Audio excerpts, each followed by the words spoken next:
कांग्रेस सरकार, उन्होंने हिंदू समाज के प्रवेश पर प्रतिबंध लगा दिया बसंत पंचमी के दिन। और एक दिन पहले बोला कि कल मंदिर में कोई नहीं आएगा। तो हिंदू समाज जब अपने प्रवेश के जाने लगा तो उनको लाठियों से पीटा, संतों को मारपीट करी, कई बच्चे यहाँ माताएं घायल हुई। मुसलमानों की चाटुकारिता करते करते उन्होंने हिंदू समाज को दरकिनार कर रखा था।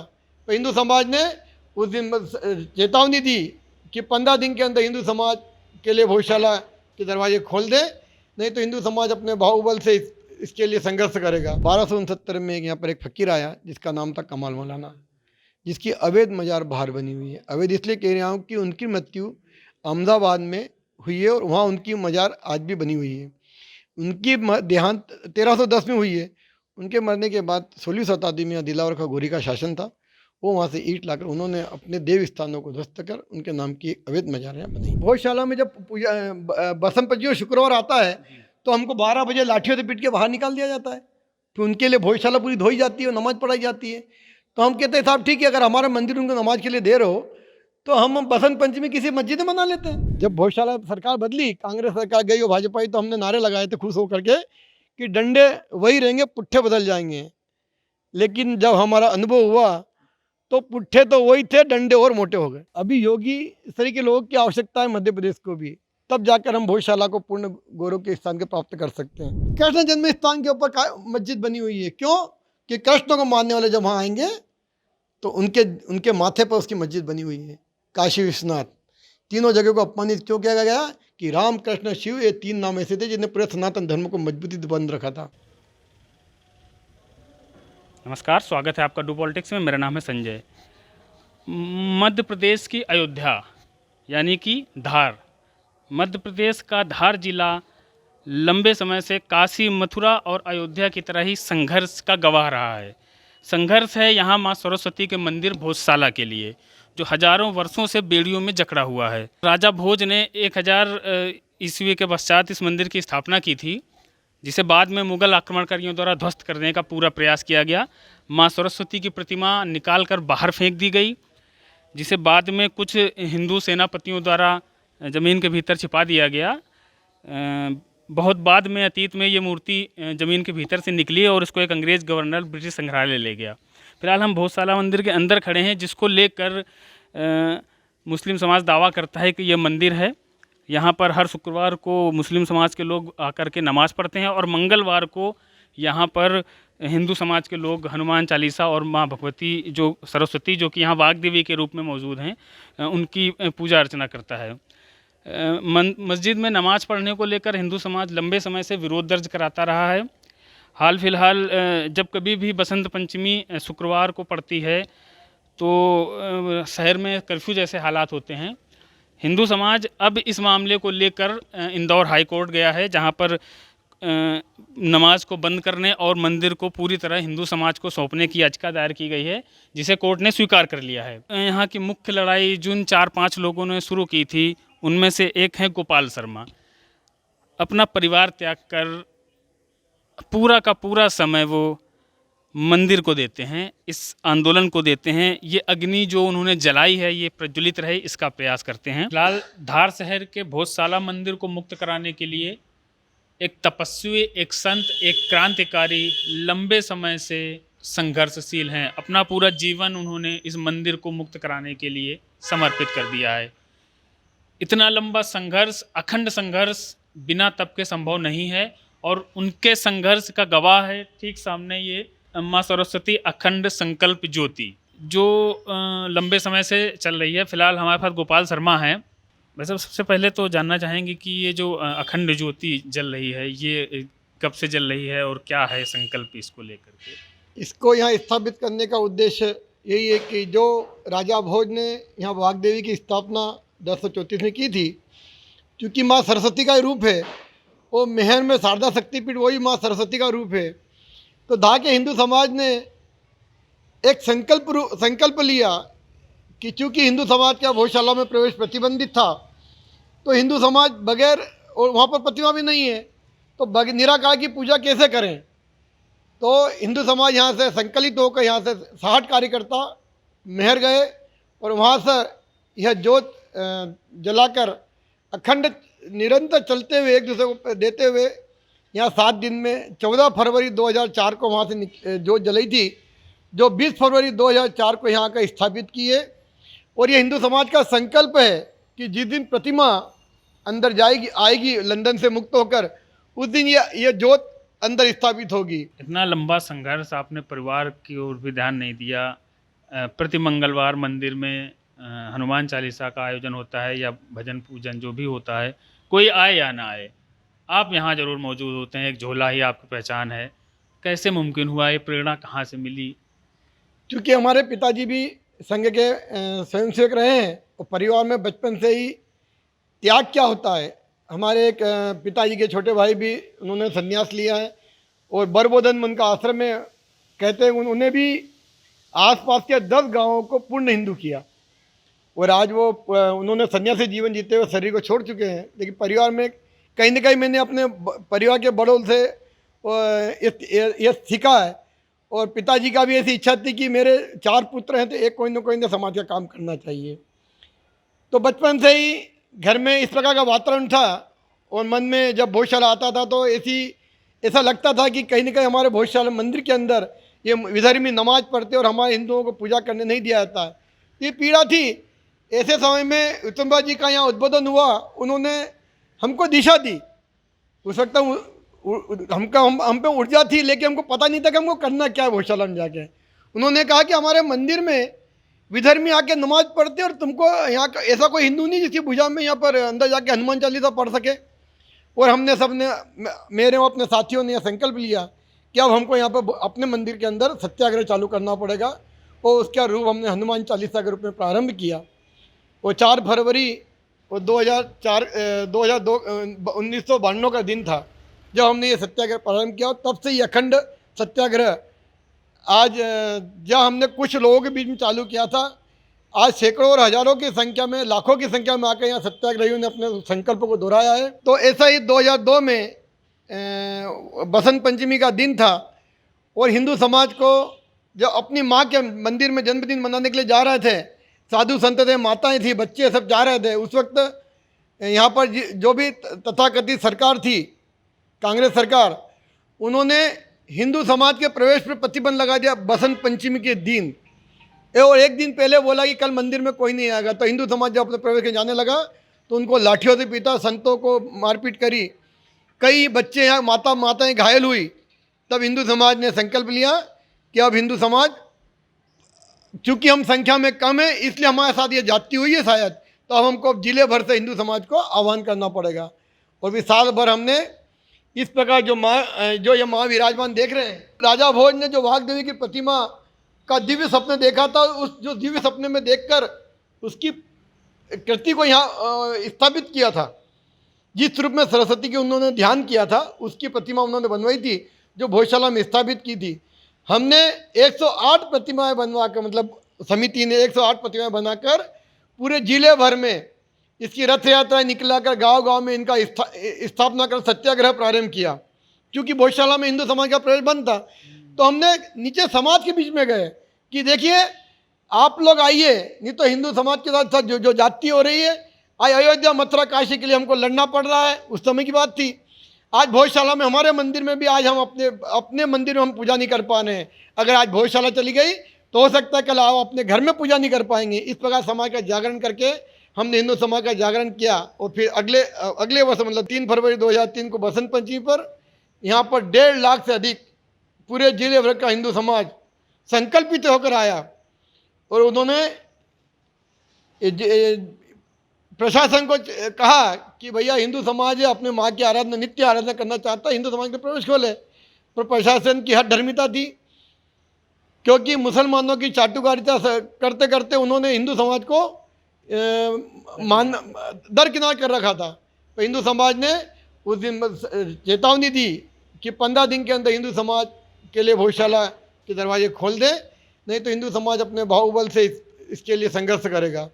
और फिर वो 18-19 फरवरी के दिन पूरे हिंदू समाज ने जिले भर में सत्याग्रह के नाम पर रोड पे खड़े हुए भोजशाला तक प्रवेश हुआ।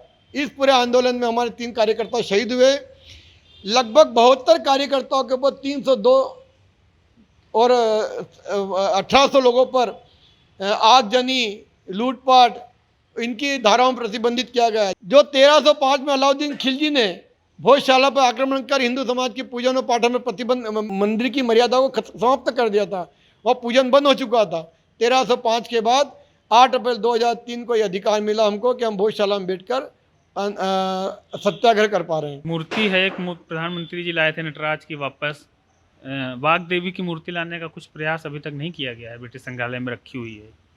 नहीं, अब चूंकि उसके कॉरस्पॉन्डेंस चालू हो गए हैं और निश्चित ही निकट भविष्य में वो प्रतिमा किसी भी समय यहाँ पर स्थापित हो जाएगी। जैसा कहा जाता है वैसे कि एक मूर्ति ग्वालियर में भी बनाई गई है इनकी, क्योंकि ब्रिटिश संग्रहालय में जो रखी हुई है मूर्ति वो खंडित है, तो क्या मतलब खंडित मूर्ति रखी जाएगी, वही उसको उसका पुनर्निर्माण करके जीर्णोद्धार करके, या ये ग्वालियर वाली रखी जाएगी? देखिए, हम बद्रीनाथ जाते हैं, वहाँ हम बद्रीनाथ जी की प्रतिमा देखते हैं कि खंडित है, तो हमारी श्रद्धा किसमें है? श्रद्धा पक्ष है ना। तो हिंदू ये जो लड़ाई है स्वाभिमान की, स्वाभिमान है कि हम जो हमारी प्रतिमा को जो यहाँ से लूट के ले गए हैं वो मूल स्थान पे आना चाहिए। बात अगर धर्म के आधार पर पूजा करने की है तो प्रतिकृति बनाकर हम पूजा करेंगे उसकी। ग्वालियर की प्रतिमा वो भी हमारी है, वो भी स्थापित होगी, उसका भी सम्मान होगा, लेकिन लड़ाई स्वाभिमान की, स्वाभिमान की तो जो मूल मूर्ति है, जो राजा भोज ने जिसकी साधना की, जो सिद्ध मूर्ति है, वो यहाँ मूल स्थान पर आना चाहिए। आज हम जब कि कोई भी व्याख्या करते हैं तो जब खड़ी पाई लगाते हैं, इसमें देखेंगे आप खड़ी पाई की जगह गणेश जी की आकृति बनी हुई है। जहाँ हम खड़ी पाई लगाते हैं ये गणेश जी की आकृति है। हाँ, ये है ना। तो और कई शब्द पकड़ में आती हैं, देखिए सीताराम कथा संकर्णित, बसंत लीला, ऐसे सारे शब्द यहाँ पर हमको देखने को मिलते हैं। यही इसके करीब ही माँ वागदेवी की प्रतिकृति यहाँ पर शिलालेख में उकेरी हुई है। जब भी यहाँ बिहारी में आते हैं तो इनको फाइल करके घिसको को नष्ट करने का प्रयत्न करते हैं, इसलिए मंद हो गई है। ये मतलब जो है नष्ट करने का प्रयास किया जा रहा है, नष्ट करने का प्रयत्न किया। इससे आइए जो उसकी उकेरी हुई प्रतिमा का हमको ठीक से दर्शन नहीं हो पा रहा है। उस समय इसकी भव्यता सुंदरता यहाँ थी। जो मूल प्रतिमा यहाँ थी जो लंदन में, उसकी प्रतिकृति। राजा भोज का कार्यकाल 1010 से 1054 तक रहा है। 1034 में उन्हें इसी स्थान पर माँ वागदेवी के साक्षात्कार हुए थे। वो उन्हें इसी स्थान को माँ वागदेवी के रहने का स्थान बनाया है। कहते हैं कि ये 5000 विद्यार्थियों का आवासीय विद्यालय था। जैसे तक्षशिला, नालंदा, शांतिपानी आश्रम जहाँ विद्यार्थी अध्ययन करते थे, यहाँ पर संस्कृत के आचार्य तैयार होते थे, जो अपना विद्या पूर्ण करने के पश्चात अपने अपने क्षेत्र में जाकर हिंदू धर्म का हिंदू नाते मार्गदर्शन करना और मठ मंदिरों का संचालन करना। और इसी कारण हम देखते हैं कि अयोध्या, मथुरा, काशी के साथ इस भोजशाला को नष्ट करने का जो मुगलों ने प्रयास किया, उसका एकमात्र कारण था कि ये हिंदू धर्म का प्रचार का सबसे बड़ा केंद्र था। 1269 में यहाँ पर एक फकीर आया जिसका नाम था कमाल मौलाना, जिसकी अवैध मजार बाहर बनी हुई है। अवैध इसलिए कह रहा हूँ कि उनकी मृत्यु अहमदाबाद में हुई है और वहाँ उनकी मजार आज भी बनी हुई है। उनकी देहांत 1310 में हुई है। उनके मरने के बाद 16वीं शताब्दी में दिलावर खगोरी का शासन था, वो वहाँ से ईंट लाकर उन्होंने अपने देव स्थानों को ध्वस्त कर उनके नाम की अवैध मजारें बनाई हुई है, जो बाहर आज भी विद्यमान है। जो आज जो धारा नगरी राजा भोज में बसी थी वो 84 चौराहों की थी। 84 खंभों पर ही भोजशाला टिकी है। 84 ग्रंथों की यहाँ रचना हुई है और 84 यंत्रों की यहाँ सिद्धि हुई है। और सनातन धर्म में 84 योनियों का एक अपना महत्व है। तो 84 शब्द राजा भोज के जीवन काल में कहीं ना कहीं जुड़ा हुआ था, इसलिए उन्होंने अपने जीवन में सारे अंक 84 से लिए। नगर को जलाकर नष्ट कर दिया, विद्यार्थी गति और उन आचार्यों को यहाँ पैसे में खड़ा कर लिया कि नहीं, क्या ये इस्लाम का प्रचार केंद्र है, हिंदू धर्म का प्रचार केंद्र है। अगर ये आचार्य हमारे धर्म में आ जाते तो यहाँ इस्लाम का प्रचार केंद्र हो जाएगा। उन्होंने सर संघर्ष किया, सबके सर कलम कर इस यज्ञ कुंड में आहूत कर दिया था। उन्होंने कहा आपको इस्लाम स्वीकार करना, उन्होंने कुरान और तलवार सामने रखी और उन्होंने सर संघर्ष किया और उन मुगलों ने उन सबके सर कलम या अपने आचार्यों के सर कलम करके इस यज्ञ कुंड में आहूत कर दिया था। जो 450-500 साल से अखंड यज्ञ जल रहा था और इसमें आहूत कर दिया। तब से ही और प्रतिमा को खंडित करके यहाँ से बाहर फेंक दिया था। खुदाई में प्राप्त हुई थी वो, जो या छुपा के रखी गई थी। हाँ, कहते हैं कि जब प्रतिमा को बाहर फेंक दिया था, उन्हीं की सेना में एक मेहंदी राय राजपूत सेनापति था, जिसे लगा कि मैंने अपनी माँ का अपमान किया है।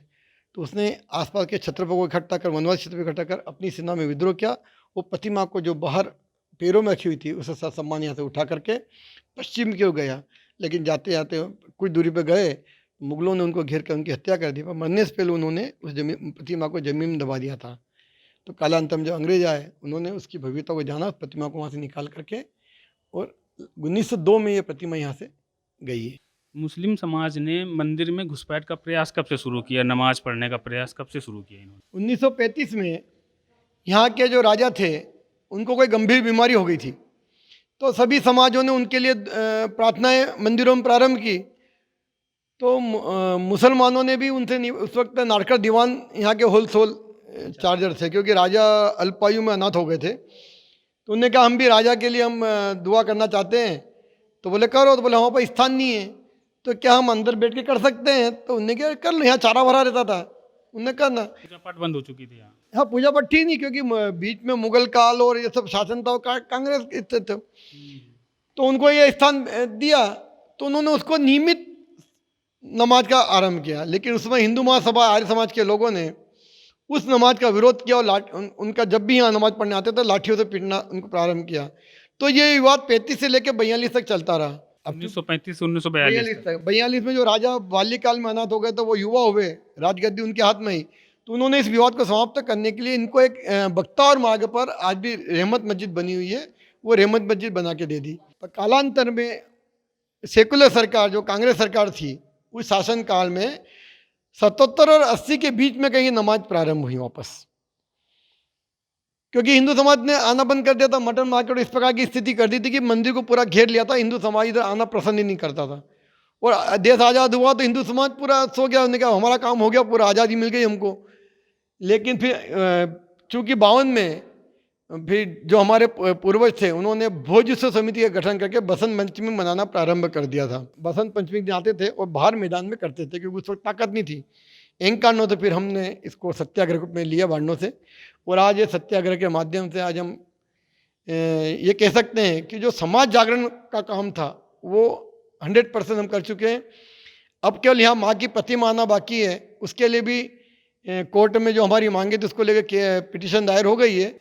वो निकट भविष्य में हम, अगर साक्ष्यों के आधार पर निर्णय होता है, तो यहाँ का एक एक पत्थर, एक एक दीवार बोल रही है। आप देख सकते हैं कि हर खंबे पे हमारे हिंदू धर्म की आकृतियाँ बनी हुई हैं। ये कीर्ति चिन्ह केवल मंदिरों और हमारे राजमहलों में दिखती हैं। ये हमारे मंदिरों के चिन्ह या राजमहलों के चिन्ह या कीर्ति चिन्ह बोलते हैं इनको। तो साक्ष्य सामने है, यहाँ कोई खुदाई की जरूरत नहीं है। यहाँ खंभों पे आपको आगे देखेंगे घंटियाँ बनी हुई है, काल सर्प यंत्र बना हुआ है, श्री यंत्र बना हुआ है, परमावंश का राज चिन्ह लगा हुआ है, अष्टदल कमल बना हुआ है छत में, राम लक्ष्मण सीता की प्रतिमा बनी हुई है। ये सब गणेश जी की प्रतिमा सब आप आंखों से देख सकते हैं। यहाँ पर जो इनको आपने बताया, जो इनको रहमत मस्जिद मिली थी, हाँ। इस यहाँ पर नमाज के बदले में, वहाँ नमाज बंद कर दी गई। नहीं, वहाँ तो चल यहाँ, रही है। अच्छा, वहाँ भी चल रही है। चल रही है। 77 के बाद उन्होंने यहाँ पर प्रारंभ कर दी। केवल अधिकार है, मस्जिद नहीं है, केवल जीत है। आज हम देखते हैं कि कहीं कहीं भी आप खोदोगे, किसी भी पुरानी मस्जिद को खोदोगे तो मंदिर के चिन्ह मिल रहे हैं। अयोध्या में देख लो तो साक्ष्य के आधार पर क्या निकला, मंदिर ही निकला ना। जहाँ हम देख रहे हैं वहाँ सब केवल हिंदू समाज को अपमानित करने का जो षड्यंत्र, और ये षड्यंत्र योजनाबद्ध तरीके से पूरे देश में चला है। कहते हैं कि अकबर के जो पिता थे हुमायूं, उन्होंने कहा कि हमने इतने हजारों साल तक इस देश पे राज किया है, लेकिन कोई भी राजा टिक क्यों नहीं पाया इस हिंदुस्तान में? क्या कारण है कि पूरे देश पर राज नहीं कर पाए? तो तुझे छद्म रूप में इस भारत में राज करना, अगर लंबे समय राज करना है तो तुझे अपनी कार्यशैली बदलना पड़ेगी। और उसने सूफी संतों की एक सेना बनी जो हमारे मंदिरों में जाकर राम कृष्ण के, माता जी के अच्छे भजन गाते थे, और ऐसे स्थानों पर जा जाकर उन्होंने अपने पैर फंसारे, अपने अनुयायी बढ़ाए। और आप पूजा कर रहे हो, हम वहीं नमाज पढ़ लेते हैं साहब। तो हिंदू समाज है, उनको बैठने का स्थान हर जगह दिया, कभी उनका अपमान नहीं किया, और ऐसे सारे स्थान आज हमारे हाथ से गए। नमाज पढ़ते हैं मुसलमान यहाँ आकर के, यही चीज़ काशी में भी है। तो मुस्लिम समाज तो नहीं कभी हिंदुओं को रोकता है कि आप यहाँ पूजन न करिए, आप करिए, वो भी कर रहे हैं। क्या समस्या है? कहाँ रोक रहे हैं? कौन बताए? हम तैयार है बाहर हनुमान चालीसा पढ़ने के लिए, वो नमाज पढ़ रहे हैं हमारे मंदिर में। आप हमको एक मस्जिद दे दो। हम बसंत पंचमी दिन यही तो मांग करते हैं शासन से कि आप बसंत पंचमी दिन भोजशाला में जब बसंत पंचमी शुक्रवार आता है तो हमको 12 बजे लाठियों से पीट के बाहर निकाल दिया जाता है। फिर उनके लिए भोजशाला पूरी धोई जाती है और नमाज पढ़ाई जाती है। तो हम कहते हैं साहब ठीक है, अगर हमारा मंदिर उनको नमाज के लिए दे रहे हो तो हम बसंत पंचमी किसी मस्जिद में मना लेते हैं, हम हवन पूजन कर लेंगे, हम जहाँ ध्यान लगाते हैं अपने भगवान को मान लेते हैं, हमें कोई आपत्ति नहीं है। हम ये थोड़ी कह रहे कि नमाज बंद कर दो, हमारी मूर्ति बिठा दो, बैठो आप नमाज पढ़ो, झुको उनके सामने। मतलब बाहर जो दरगाह बनी हुई है वो हिस्सा मंदिर का ही है या वो अलग भाई है? साहब वो हमारे शिव और शंकर जी का मंदिर है, जहाँ कहते हैं आप देखेंगे कि कोई भी दरगाह या मस्जिद बनती है तो उसका मुंह दक्षिण में नहीं होता है, मंदिर का मुंह पूरब में होता है, और मस्जिद का मुंह, अगर मस्जिद बनी है तो पश्चिम में होता है। उनके मुंह दक्षिण में है। सरस्वती पुत्र हनुमान और शिव पुत्र हनुमान, पिता पुत्र बाहर बैठे हैं माँ के दरबार में। तो हमारे शिव मंदिर है और शंकर हनुमान मंदिर है, दोनों को ध्वस्त करके दिलवा खा गोरी ने वहाँ अहमदाबाद से एक ईंट ला करके हमारे मंदिरों को ध्वस्त करके हमारे देवी स्थानों को अपमानित करके वहाँ मजार बनाई है अवैध, जो वहाँ से हटना चाहिए, ये हमारी मांग है। चर्चा है कि यहाँ का कुएं का पानी जो मुस्लिम समुदाय है वो बेचता है। जो बाहर बेचते हैं उसको कहते हैं ये हमारे हुसैन का पानी है साहब। तो अब बताइए कि कहते हैं, हमने तो सुना है कि इनकी किताबों में लिखा है कि हुसैन युद्ध भूमि में जब घायल हो गए थे तो कोई पानी पिलाने वाला नहीं था, उनको तो घेर के प्यासे रख के प्यासे रख के मारा है। तो वो पानी यहाँ कैसे आएगा ये बता दीजिए। जबकि ये पूरा परिसर आपके कोई एक भी उठा के देख लीजिए, कहीं मंदिर का अवशेष नहीं दिखता हो तो बताया।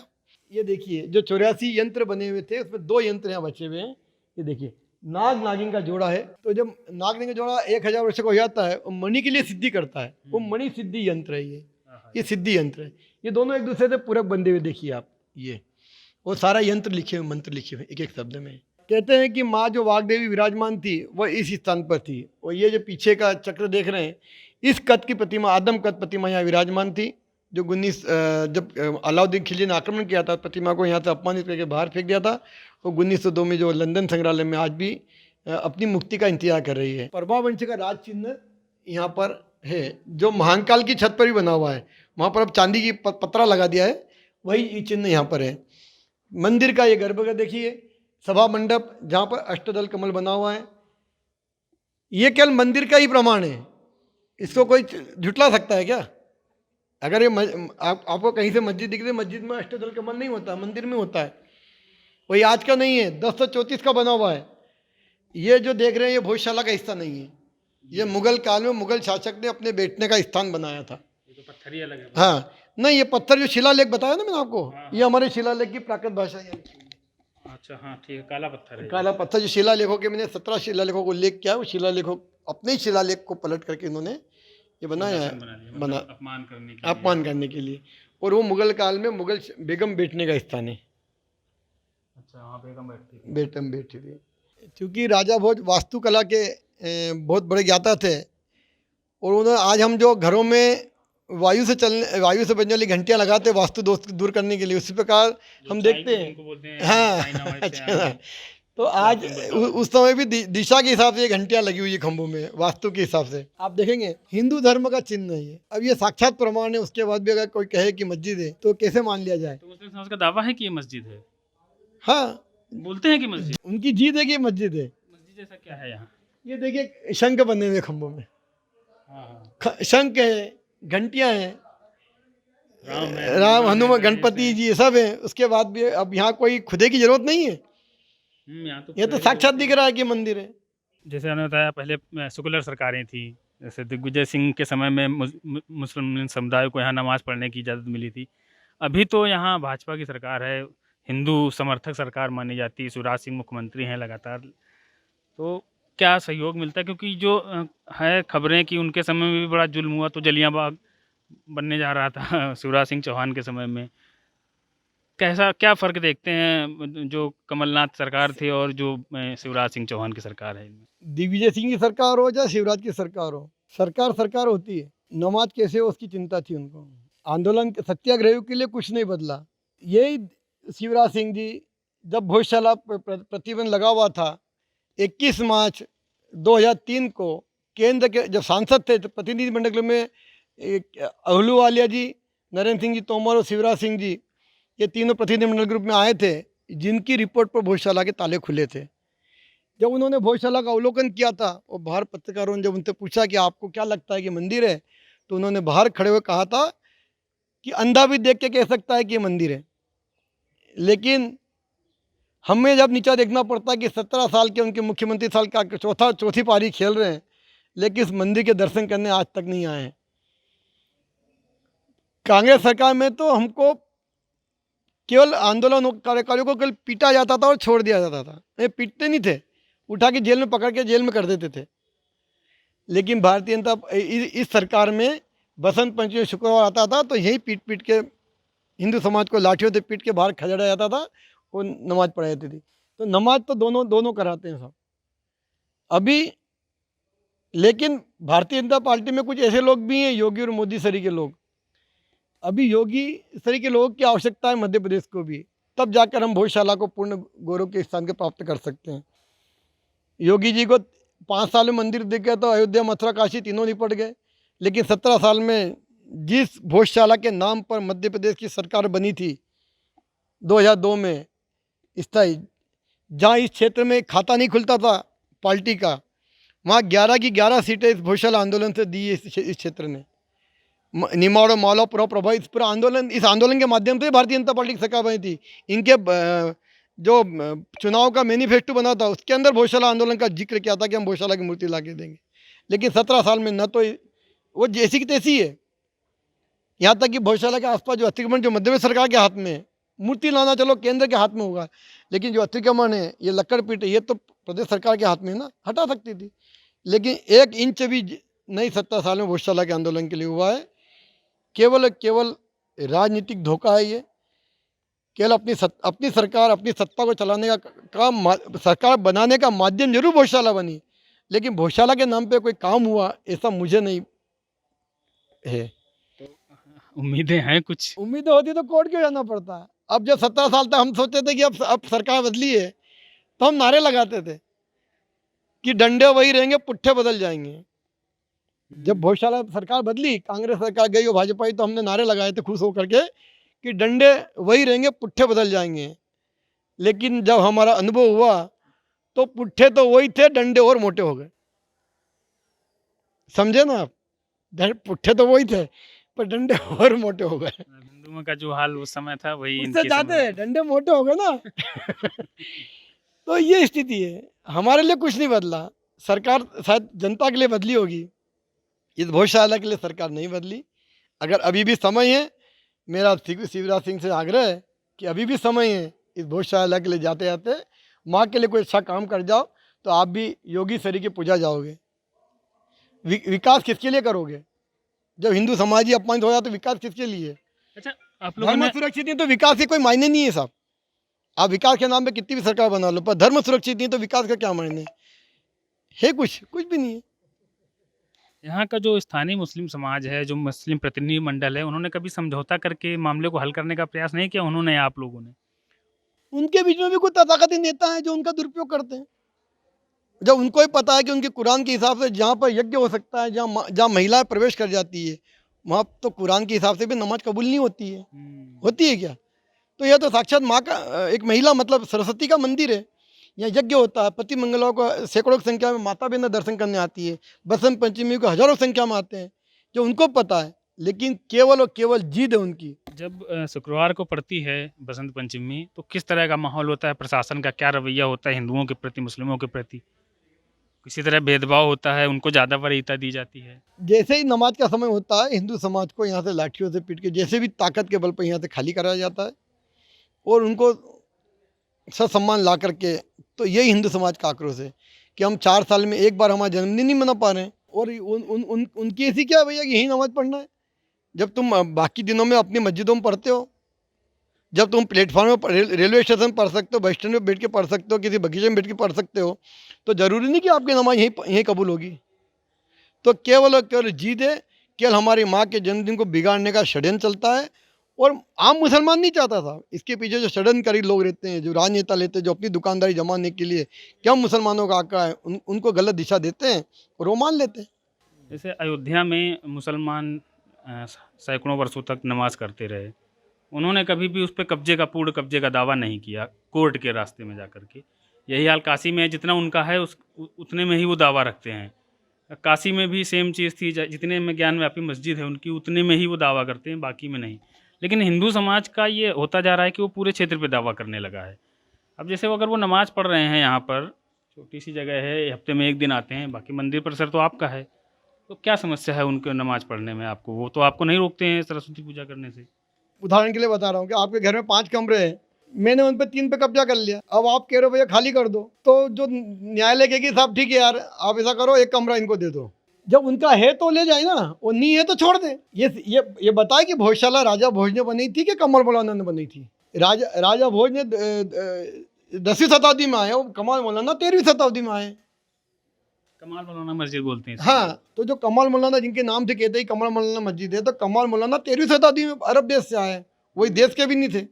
तो किसी के मकान पे अपनी नेम प्लेट लगा देना तो क्या मकान अपना हो गया क्या? मैं कोई मकान खाली पड़ा, आपके मकान में जाकर नेम प्लेट लगा दूंगा कि ये मकान मेरा है। अब सिद्ध किसको करना है? आपको करना है। मेरा तो नेम प्लेट लगी है साहब, 100 साल तक लगी है। बाबर इस देश का सम्राट था, वो बाबरी मस्जिद कहीं बना सकता था, उसने राम के जन्म स्थान को क्यों चुना? उसने देखा कि हमारे इतने मुगलों ने राज किया है, अपनी तलवार के दम पर हिंदू समाज पर अत्याचार किया, लेकिन फिर भी ये हिंदू धर्म खत्म क्यों नहीं हो रहा? तो उन्होंने अपने सेनापति से बोला कि पता लगा दो, कि राम कृष्ण और शिव ये 3 नाम ऐसे हैं जिन्होंने हिंदू समाज को एक कर रखा है। उन्हें पता लगा ये राम कहाँ पैदा हुआ था, और अयोध्या में जाकर उसने जब पता लगाया तो उन्होंने अयोध्या में राम के जन्म स्थान पर ही बाबरी मस्जिद बनाई। जब भी ये राम को मानने वाले राम के जन्मभूमि पर पाएंगे तो ये इनको पता पड़ेगा कि ये मेरे गुलाम थे। कृष्ण जन्म स्थान के ऊपर मस्जिद बनी हुई है, क्यों? कि कृष्ण को मानने वाले जब वहाँ आएंगे तो उनके माथे पर उसकी मस्जिद बनी हुई है। काशी विश्वनाथ, तीनों जगह को अपमानित क्यों किया गया? कि राम कृष्ण शिव ये 3 नाम ऐसे थे जिन्हें पूरे सनातन धर्म को मजबूती से बंद रखा था। इतने मुगलों के आक्रमण के बाद भी हिंदू धर्म नष्ट नहीं हो रहा था। इसके कारण उन्होंने अयोध्या मथुरा काशी को अपमानित किया। अच्छा, अभी आप भोजशाला मंदिर वापस लेने के लिए कोर्ट के दरवाजे तक गए हैं, न्यायिक प्रक्रिया कितनी आगे बढ़ी है? कोर्ट ने क्या कहा? आपकी क्या मांगे रही? उनकी मुस्लिम पक्ष की तरफ से क्या आपत्तियां दर्ज कराई गई? अभी चूंकि पहली तारीख ही लगी थी, 15 तारीख, अभी वो केस चालू नहीं हुआ है, क्योंकि 1 महीने पहले पिटीशन दायर हुई थी और अभी केवल न्यायिक प्रक्रिया चालू हुई है। जितनी बातें मैंने बताई ये सब मांगे हमारी उसमें है कि भोजशाला के गौरव की पुनः स्थापना हो, भोजशाला सारे अतिक्रमण से मुक्त हो, इसका पूर्ण स्वामित्व सनातन हिंदू समाज को मिले और हिंदू समाज अपने हिसाब से इस मंदिर में अपना प्रवेश करेगा, उसके राजा भोज के कार्यकाल को पुनः यहाँ जीवित करेगा। ऐसी हिंदू समाज की कल्पना है। यहाँ पर कोई भी अतिक्रमण नहीं चाहिए, कोई विधर्मी नहीं चाहिए, क्योंकि ये माँ का मंदिर है और ये मंदिर रूप में पूरा स्थापित हो। ये हमारी मांग, इसी मांग को लेकर हम गए।